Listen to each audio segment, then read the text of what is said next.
Welcome, everybody. We are back for One Piece this week, chapter 1160, titled The God Valley Incident. We are finally here to the official chapter title of the incident. All of these prerequisite flashback chapters have been culminating to push us towards this inevitable event occurring. And while this chapter is very good, I deeply enjoyed it. It is one of those chapters that still feels like a setup chapter, which there's absolutely nothing wrong. It's building the setting, building the tension for inevitably some major clashes and battles that we have just been desperately waiting to see. So throughout this chapter, we get every major player finally converging on God Valley. And where we go from here, I am just incredibly excited. But without further ado, we're just going to dive right into the chapter. The chapter opens up with the Tenryubito, the Celestial Dragons, speaking of the Davy clan. So we left off last chapter, obviously, it being revealed that the Davy clan were residents of God Valley, and that was the predominant reason as to why they chose God Valley to be the location of their terrible human hunting tradition. And we just have all of the Tenryubito just losing their minds, talking about how they've been hated since their ancestors' times. No one would even try to show them ever any love. We need to destroy their bloodline. It's too dangerous to allow them to live. So it just makes me wonder, how much do these current celestial dragons actually know of the true history of the past? Because this is now, generations removed from what actually occurred in the past, outside of what we believe to be the Gorosei, potentially being all the way back from the Void Century. But these other ones these are children's of children's of children's all the way down. So how much do they truly know? Because most of them are completely fine, it seems, if they were completely ignorant to really the truth, because why would they honestly care? Because ultimately, at the end of the day, they are still the gods of the One Piece world, and they basically can have anything they want. So why would it really matter to them about the true history of the world anyways? Because anything that has to do with the lower world is like beneath them anyways. It's like that's where the insects live. So it just makes me think, because they're probably just spewing the things that they've been told are the truth. But we have, it looks to be about 10 to 15 members of the Davy clan up there on the stage. Just they're throwing things at them the whole time.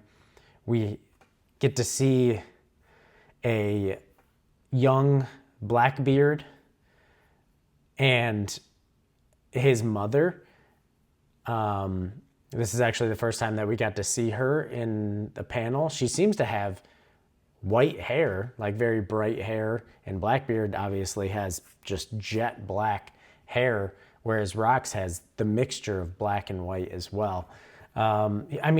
He's just being subjected to an absolutely traumatic experience. He's 2 years old. He's 2 years old at this time. So I myself have a 2-year-old son. So I can even thinking about him being in any situation that would even come close to this, honestly, it does break my heart.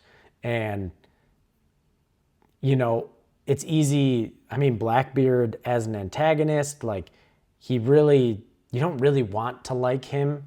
But similar to Rox, he has that charisma about him, And he really does go after the things that he wants and he desires and he believes. Now, he does it in a very shady and behind the scenes backstabbing sort of way. But he is a pirate at the end of the day. So, I mean, that's not to be too surprising. But it really does, no kid, no matter where they're from, what lineage they're from, nobody deserves to be subjected to this. No adult, but especially no child. So we get to see a scene of Garling and Saturn talking, and Saturn talks to him about like, wow, what a find, it's quite the find that you had, Garling. And Garling's like, well, I can only, credit fate for it, because clearly we know he was on God Valley for a different purpose. We don't know exactly what that mission or purpose was, but he was there regardless, and that's how obviously Shanks and Shamrock came to be. But this whole discovery of the Davy clan came just from happenstance of him being on the island for whatever reason. So it truly was fate. And it's interesting that he uses fate in this scenario, because back on Elbaf, when we began the flashback into what happened on the day that Harold was killed, we have Scopper, Gabon, reference Shanks as a child of fate. So I don't know if that's going to be like an official thing, like a child of fate, or is it just because of his origins of coming from God Valley and this incident. Because then I guess technically that would make like Blackbeard also a child of fate, Shamrock, Kuma, Ivankov, like all of these other kids that were unfortunately on this island at this time. But we continue on. They're just talking, the Tenryubito, because this is a festival. This is a sports festival. So they are announcing it. They're talking about the favorites for this event. A lot of people's favorites is Garling, but there's also talk about the Shepherd family for the clan. So that includes Saint Summers, who's currently on Elbaf right now in our current timeline. Then we have the Manmeyer family, all of these different ones. So they're really like hyping this up. This transmission is going back to the Holy Land. I mean, they're watching this like it's ESPN. It's absolutely terrible. We continue. We get to see, it cuts to Dragon speaking to Shanks and Shamrock's mother. And she talks about the fact that it's too late for her. She's not going to make it. She's going to, most likely succumb to her wounds that she received from Garling. But she wants to make sure that her children are raised by someone with a warm heart. So she just wants to make sure that her sons do not get turned over to Garling, because it's very clear that from her reaction to him showing back up on the island, that the personality that he gave off to her when he arrived for whatever his mission was clearly this very charming, maybe even nice and gentle, supportive, because she welcomed him back with open arms. She was very happy to see him. She wanted to spend the rest of potentially her life with him. So he clearly played his role very well for that whole situation. And I just feel really bad for her, but she goes out, wanting to protect her children. And Dragon talks about like that her and these children may be strangers to him, but he ultimately wants to help. I'm assuming, that's why he joined the Marines. Maybe it was also pressure from Garp, but Dragon clearly he's very empathetic. He's a very empathetic person, and he genuinely wants to help for the good of other people. And he talks about if he can't even help, that he has no business standing here. So this is like a very defining moment for Dragon and his own inner credibility with himself. Because, it's one of those things where it's very easy for us to talk about virtue and courage and, doing the right thing in some very serious situation. And we all love to obfuscate and present as, of course I would do the right thing. Of course I would help that person. I would be the bastion of virtue. But until you are truly put into one of a very stressful and chaotic situation, that is actually, you can run your mouth all day, but that's actually where, rubber meets the road, and you have to actually take action on your beliefs and not just talk about them. And this is a defining moment for Dragon. He's like, I can say I want to help them, but if I can't even do that right now in this situation where all of the deck is stacked against me, and I probably, for my own well-being, I absolutely should not help any of these people. But that's not why he's there. He's there to truly be a beacon of hope and good. So I just really respect Dragon. I've been waiting. I think all of us have been waiting for Dragon to become more intertwined in the story, because he is a massive character in the series with a extremely large goal that impacts the entire world of One Piece. So we've all had high expectations, and we're finally now getting to see the beginnings of his journey, and I'm all here for it. So we continue from Dragon going out to presumably go find the kids and help out the residents, to cutting back to the Tenryubito, just talking about what type of rare rabbits they have present, how much the points are worth, and then they allow everyone to get an hour head start before the hunt begins. And this whole chapter is just a masterclass for the Tenryubito's deranged, deplorable behavior. Because that's all this is. It's a microcosm of everything that is wrong with the Celestial Dragons, and why they need to be uprooted, and why they need to go. We have all of the residents of God Valley just running around, trying to find somewhere to hide.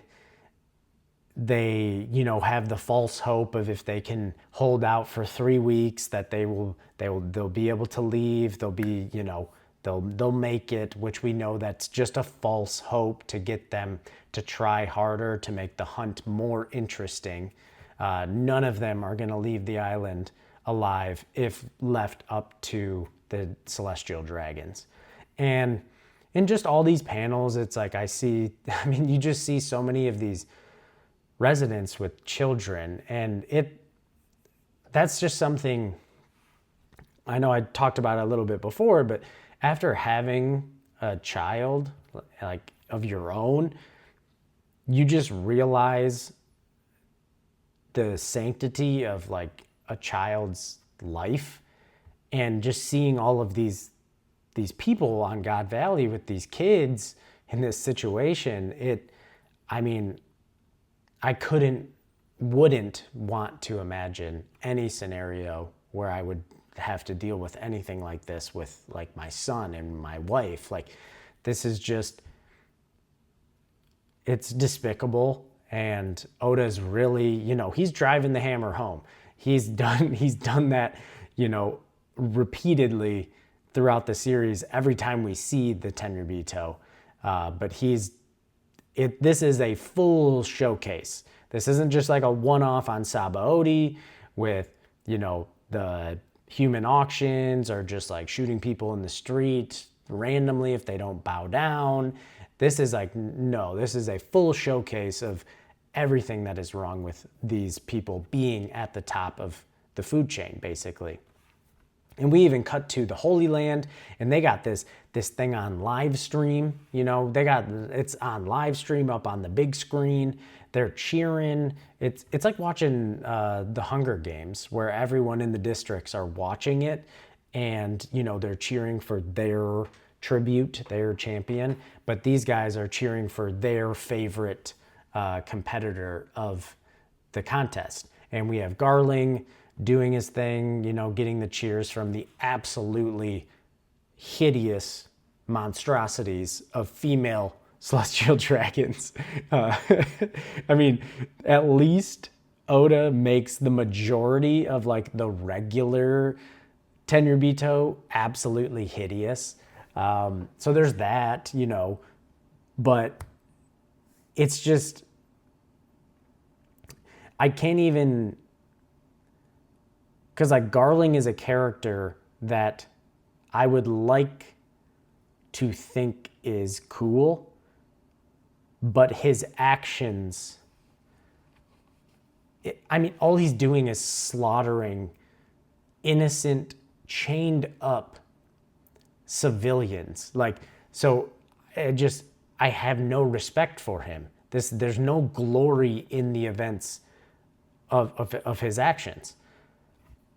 And for me to respect him in any way, it's going to come down to seeing what happens when he comes face to face with legitimate combatants, which I think we are very shortly around the corner coming to. But we'll get to there. I'm super excited to get into that stuff.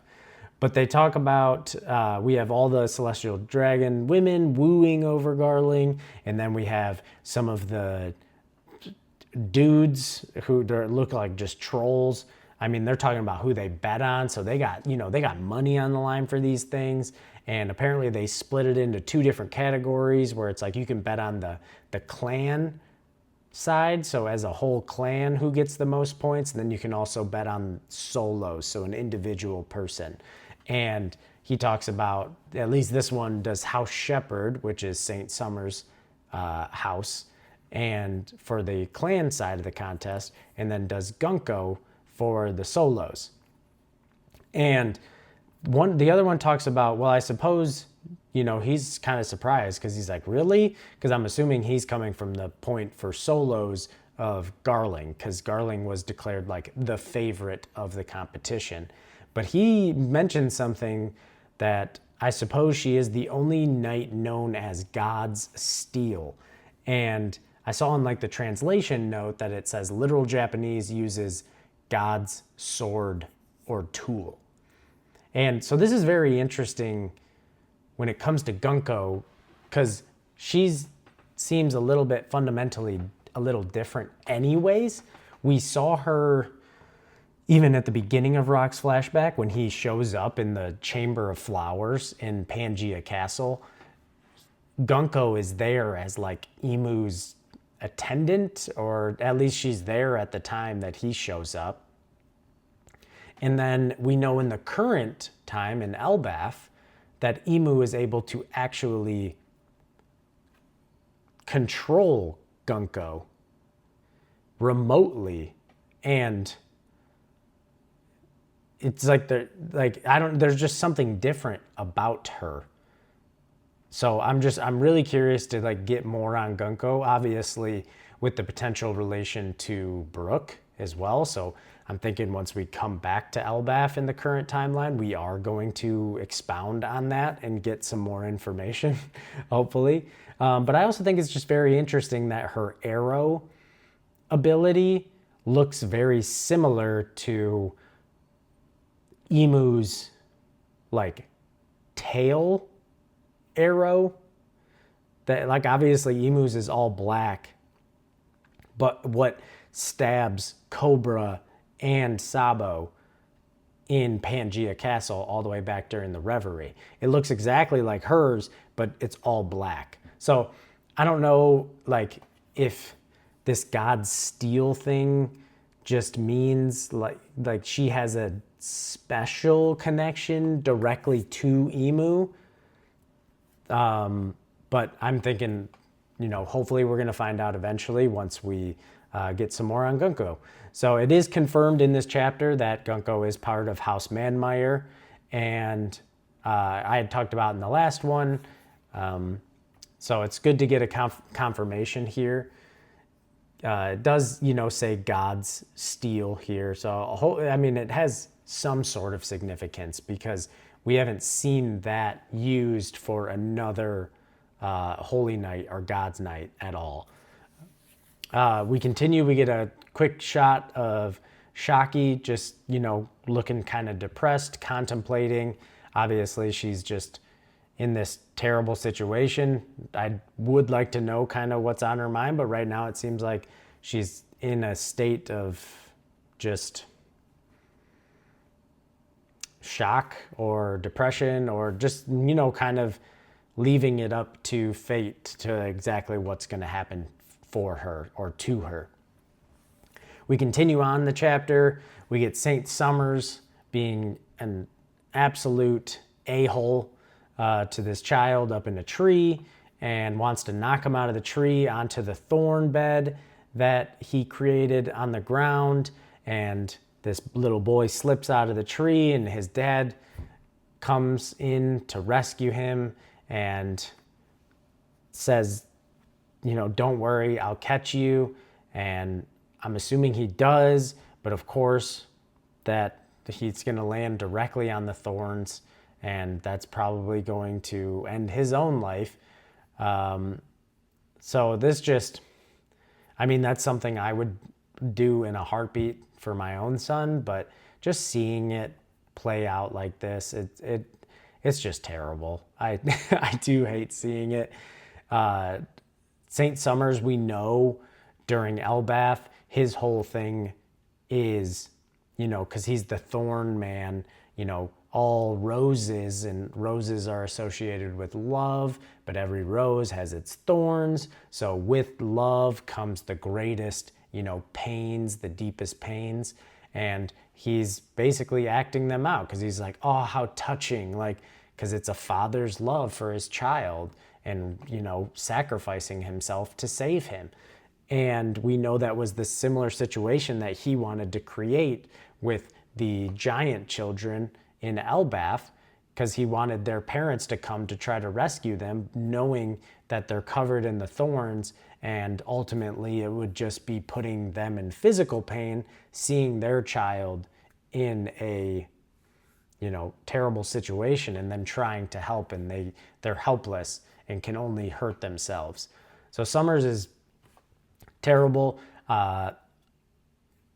Unfortunately, we can't see Scopper just clap him up again, because that was super satisfying. First, to have Robin start to go in on him, and then obviously Gabon showing up and just wrecking him. But, obviously it didn't end up taking him out. But I am extremely excited for when Summers, I feel like, ultimately gets his comeuppance. So I will be seated here waiting for it. We get to see Dragon again. He's coming across just the absolute devastation and carnage of all of these residents of God Valley just strewn about all over the ground in front of him. And he is talking about that if he could help her, but he wants to help her, but if he defies the celestial dragons, they'll execute his entire platoon, which is, it's a very real thing. He's part of a organization, he's part of a team, and he ultimately doesn't want to put the lives of others at risk either. And he literally, at the scene in front of him, throws up. So this is just a grotesque scene. Dragon is just really going through it. You can see, if you were a part of this and you had any sort of conscience and any integrity, that this situation could lead to some very drastic change in your worldview. And we get to see the Marines talking about if everyone is present. And I'm assuming this is Dragon's direct superior, because he's like, well, where, he tells his superior, like, oh, of course, naturally, everyone is present. No problems. But then he thinks to himself, like, where the heck did Dragon go? Like, don't tell me he's meddling with the stuff that's happening on the island. Which, of course, he is, because he comes across Ivankov and Kuma that we saw during Kuma's flashback on Egghead. And Ivankov's giving his, speech about how the game is rigged and they got to focus on escaping. But a Tenryubito actually found them and was going to shoot Kuma, but Dragon actually steps in and tranquilizes the Celestial Dragon. So that was him. I mean, he really did it. Like, not only was he beginning to help the residents, but now on top of it, he crossed another line, which was directly harming a Celestial Dragon, which we know is like the greatest taboo, especially if you're part of the Marines. But he puts him to sleep. We get to see more Celestial Dragons just hunting down people. But then we have a giant explosion off the eastern coast. And it's the Rocks Pirates, baby.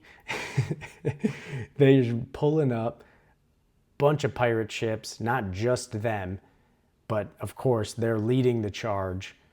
We get an epic giant panel of the squad, the Rocks Pirates, and Rocks lays down, he kind of lays down the law of the situation here, because we know they're a fractured group in it for their own interests, but at the end of the day, he is still the one leading them, whether they want to admit it or not. But he talks about how they've got Shaki here, a bunch of treasure, they've even got devil fruits, and there isn't any point in them all trying to kill each other to get the stuff, so let's just work together for now, and then we'll divvy up all of the spoils after. So, no complaining. And we get to kind of go down the line through all the major players of the Rocks Pirates voicing their own opinions or concerns.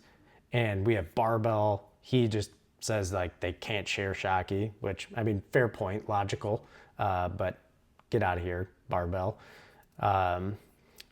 Shiki's like, well, the answer is obvious. She'll just fall for whoever ultimately saves her, which my obvious thought is, well, that's going to be Rayleigh. But they don't know that. So Kyo says he's not backing down. We've got John saying that she's going to fall for whoever hauls in the most treasure. We know that Captain John is someone who is absolutely obsessed with treasure himself. And Whitebeard is like, well, whatever. I'm just here to save a friend. I think he views Shaki as more of a friend. But he even throws in, well, that said, if she does fall for me, like, I wouldn't complain. So he, and I mean, fair point, Whitebeard. But of course, Stussy is like, how could you say that? Because, she wants Whitebeard, but Whitebeard's like, well, hey, we're not really like, we're not a thing. We're not, or at least we're not exclusive. We have Gloriosa talking about, well, if I save Shaki, then Roger would be pretty grateful, right? So she's clearly still thinking about Roger, even though he has no direct interest in her.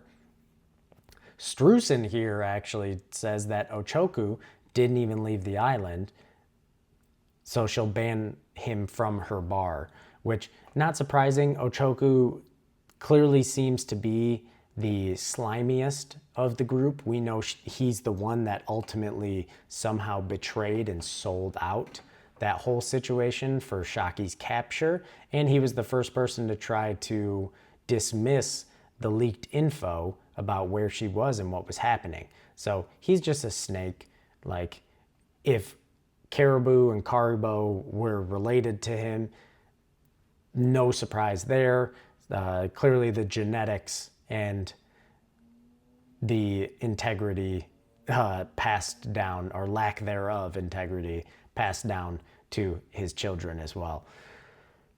We have Big Mom talking about, you know, Shaki would she's right here, because she's like, how stupid are basically all of you, because heaven and earth could literally flip upside down and she would not want any of you or give any of you the time of day, which is 100% the truth. She has eyes for one man, and that is Dark King Silvers Rayleigh, the GOAT.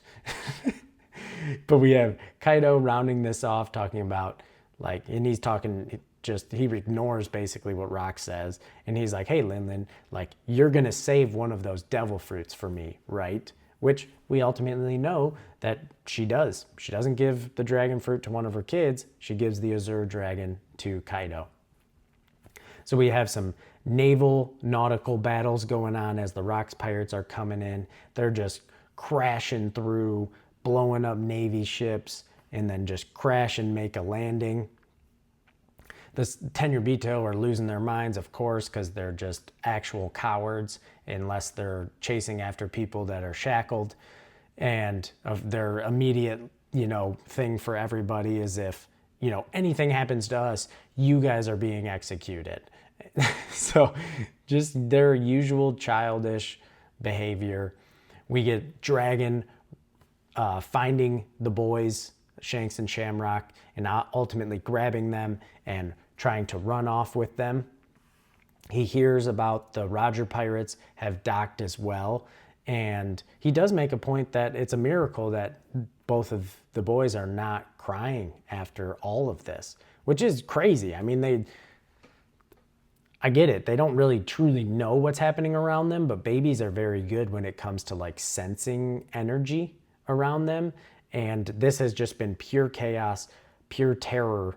And the fact that they're just chilling is a miracle. But he's running, sprinting. They're wanting to get the celestial dragons to the center of the island. Don't let them get hurt.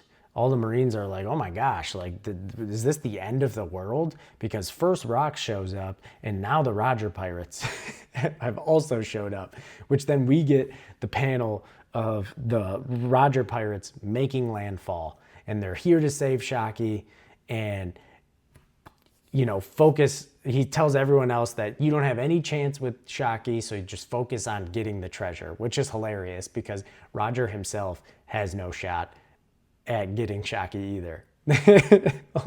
only Rayleigh does. But it's an awesome panel. We get to see Rayleigh, Roger, Scopper, some of the other dudes in the back. So they're rolling up, save Shaki. They're going crazy.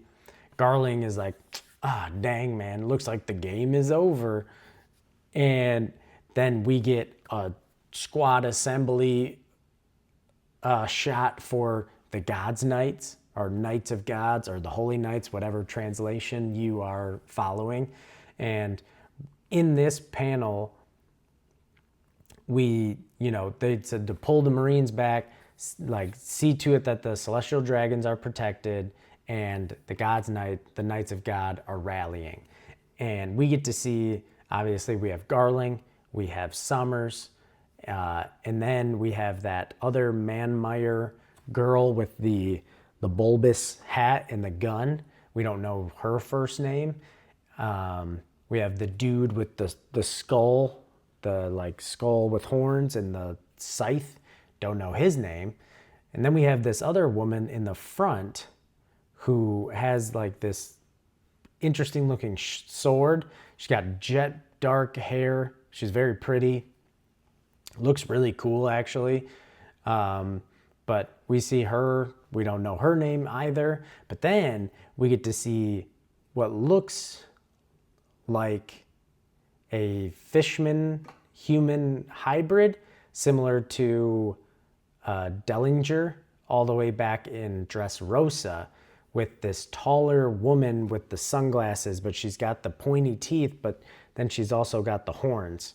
And she actually looks extremely similar to Killingham, who is currently on Elbaf. the God Knight that has the mythical Zoan, the dragon, the Kirin fruit, and he's the guy who does everything with like the sleeping powers. So he looks very, very similar to this woman. So my assumption that I'm just gonna as a gut shot here is just assume that's his mom. That's his mom or someone from his family. So they would be from the same family, which I can't remember at the moment what Killingham's family name was. So my apologies. I'll go back and look at it, but if you guys just know it off the top of your head, just go ahead and comment down below for me. I'd appreciate that. And then the last one we see is literally, it looks like this giant Yeti with horns, and maybe I see some wings. I don't know. It's the weirdest looking design I've seen, and we can't really see too much of it, but it's huge. So I have no idea what the heck that thing is. But it's very interesting to me that we do have, it's not all just straight humans in the God Knights. Because this is just interesting to me, because we know that for the Tenryubito, they're all about like the fact that they're so special and they're different and their blood is different and they are not the same species as like all the lower world humans or fishmen or giants or anything else that's not them. But yet in the God Knights, who are Tenryubito themselves, we're getting like different species. And we know that Loki was even offered a position in the God's Knights, and he's a giant, an ancient giant.